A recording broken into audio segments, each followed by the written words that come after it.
Salut tout le monde, on se retrouve pour une nouvelle vidéo. Aujourd'hui on va faire un thread. Donc voilà. Donc c'est un thread paranormal. Prologue, je sais pas quoi. Un éclair zèbre le ciel d'un noir dessus. Le manoir imposant surplombe la colline avec une ombre maléfique. Une jeune silhouette féminine se tient devant cette massure, une lueur de détermination dans ses yeux bruns. La pluie commençait à mouiller ses cheveux. Elle se sentait prête à découvrir le secret du manoir, mais en même temps, elle se demandait si elle ressortirait vivante de cette imposante demeure qui lui donnait un frisson dans le dos. Après tout, ce n'est pas pour rien que l'on surnomme cette demeure la demeure un démon bleu. Attends, je regarde combien de minutes ça fait. Tout à coup, une lumière s'alluma au dernier étage de la maison. La porte en chêne noire se referma brutalement derrière elle, dans un bruit sourd et un ricanement enfantin se fit entendre à l'intérieur. So have you here on the house on the wheel? Je suis nulle en anglais donc oui mais Enzo tu sais pas dire en anglais, bah c'est normal. I hear it's hotel calling it's all cheap of everything but I am. Je sais pas ce que ça veut dire, bon. Alors je suis nulle en anglais donc je sais pas ce que ça veut dire. Allez, chapitre suivant. Attends, je vais prendre ça à la photo.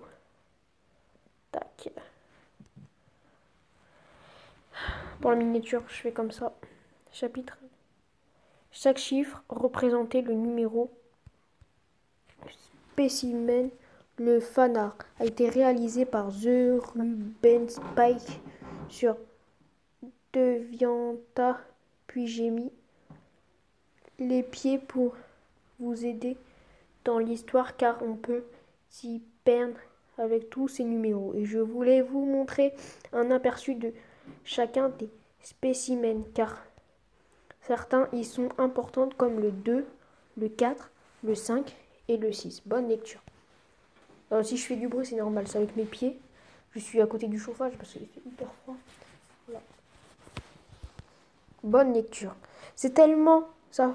Cela fait tellement longtemps que je n'ai pas vu la lumière du soleil. Je ne sais même pas quelle heure il est.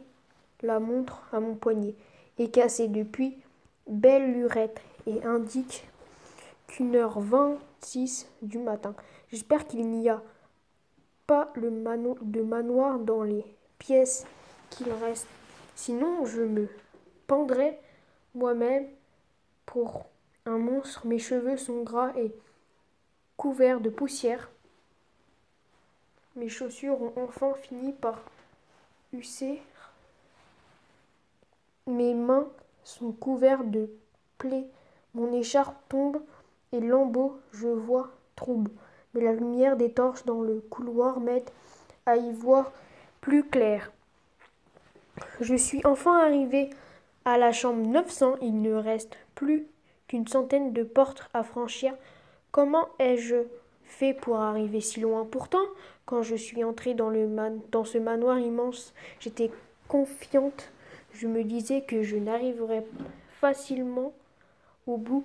Il fallut d'un petit fantôme bleu pour m'enlever tout espoir. La grande porte de chêne à l'entrée s'était fermée pour ne plus jamais s'ouvrir. J'ai dû affronter toutes sortes de monstres pour y arriver. J'ai trouvé une hache pour me défendre. Cette créature qui tombait en morceaux et en éclaboussures noires, ce mille-pattes qui traversait les plafonds, le fantôme de l'école japonaise, le pantin avec une faux cri qui criait le brouillard, l'homme, certes, à qui il manquait une mâchoire et d'autres créatures qui me filaient des frissons dans le dos. Heureusement, j'ai pu m'en sortir mais je pense que les frissons n'ont pas fini de me parcourir. Les chines, Spocky, qu'est-ce que tu fais? Tu me caches. Spocky est le fantôme qui habite dans ce manoir immense, toute seule, avec ses spécimens. Elle fait semblant de m'aider. Elle a l'air désappointée. Je sais pas. À cette fois qu'elle me voit réussir, je sens qu'elle veut me voir mourir. Mais je sens aussi qu'il me cache quelque chose sur elle et sur ce manoir. Je ne peux pas croire qu'elle fasse ça sans but. Ses grands yeux noirs de jet semblent cacher une profonde tristesse à chaque fois que je la vois. Au dépit du sourire qui orne son visage, d'une pâleur maladive, j'arrive dans un ascenseur qui me mènera aux 5 dernières pièces. Plus que 5, je n'ai jamais été proche du but. La lumière du soleil m'a tellement manqué, j'ai tellement hâte de la revoir. Les derniers couloirs, je n'ai même plus à utiliser ma hache. Peut-être que je m'en l'emporterai en souvenir. En attendant, il ne faut pas baisser ma garde, car le danger peut survenir à tout moment. La dernière porte est devant moi. J'ai bien cru ne jamais la voir. Je l'ouvre doucement. Je ne sais pas ce qu'il y a derrière. Dès que j'ouvre, ma première vue est une grande salle éclairée de torches avec un sofa couvert de drap blanc masculé de poussière et un escalier au fond de la pièce. Le feu de la cheminée chépite. Le tapis en haut d'ours repose près d'un fauteuil de velours bleu. Les bibliothèques montent jusqu'au plafond où je vois un lustre de cristal immense et les tapisseries bleues et grises se défont. Un vrai salon du Moyen Âge. Donc, le fait qu'un feu soit allumé prouve que quelqu'un est passé par ici. Alors je serre fort ma hache en traversant la pièce jusqu'à l'escalier. De l'autre côté de la pièce, une armure me toise de ses yeux inexistants, immobiles. Elle ne m'a pas l'air normal. Je m'approche doucement d'elle quand tout à coup la tête de Spocky sort du aume de celle-ci et menace de m'approcher avec son épée. Je l'esquive et justesse et dégaine rapidement ma hache. Elle se met à hurler, les larmes aux yeux, et fonce sur moi. J'esquive, mais elle essaye de me trancher en deux comme du jambon. Alors je me protège avec ma hache. Nous sommes au corps à corps. Son visage est à quelques centimètres du mien. Elle serre les dents, utilisant toutes ses forces pour m'empêcher de sortir d'ici. Je suis tout de même plus forte et je réussis à passer, mais elle n'a pas dit son dernier mot.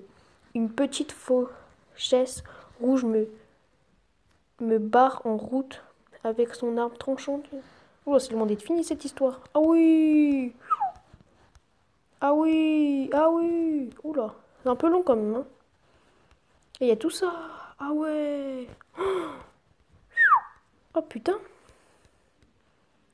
Je pense que je vais pas tout lire, hein. Ça fait que 9 minutes. Meurs, s'il te plaît. Tu ne peux pas partir. Je suis trop occupée à rester en vie pour dire quoi que ce soit. Après un majestueux coup de hache, Sappho valse à l'autre bout de la pièce. Mais même une fois désarmée, elle continue à se battre. Elle pleure de plus en plus fort et me tape avec ses petits poings Vidée de ses forces, elle s'écroule par écouter ses sanglots. Elle relève la tête, je me reflète dans ses rangs yeux noirs et humides, quand tout à coup je vois une vie qui défile sa vie. Une petite fille aux cheveux bleus, en robe rose, s'amuse beaucoup à effrayer sa famille. Qu'est-ce qu'elle est mignonne, disent chacun de ses membres, pendant que la fillette soupire plus tard, habillée en faucheresse à Halloween. La même petite fille regarde sa maigre récolte des bonbons, le regard vide déterminé à effrayer quelqu'un en ce soir, quand ce soir si spécial pour pour elle, elle se met en quête d'une personne à terrifier. Une ombre se découpe dans la ruelle. La petite fille saisit sa chance, elle hurle aussi fort qu'elle le peut et l'ivrogne à qui elle vient de faire la peur de sa vie dégaine un revolver et tire. Pris par surprise, la petite fille tombe par terre dans un dernier souffle, puis se met à soupirer, à sourire avant de fermer les yeux. J'ignore consiste qu'il vient de tuer quelqu'un en criant. Moi, je pense que je vais m'arrêter là. Voilà, ça fait déjà 11 minutes. 12 minutes maintenant. Bon, c'est la fin de la vidéo. N'hésitez pas à liker et à vous abonner. Je vous dis à la prochaine fois.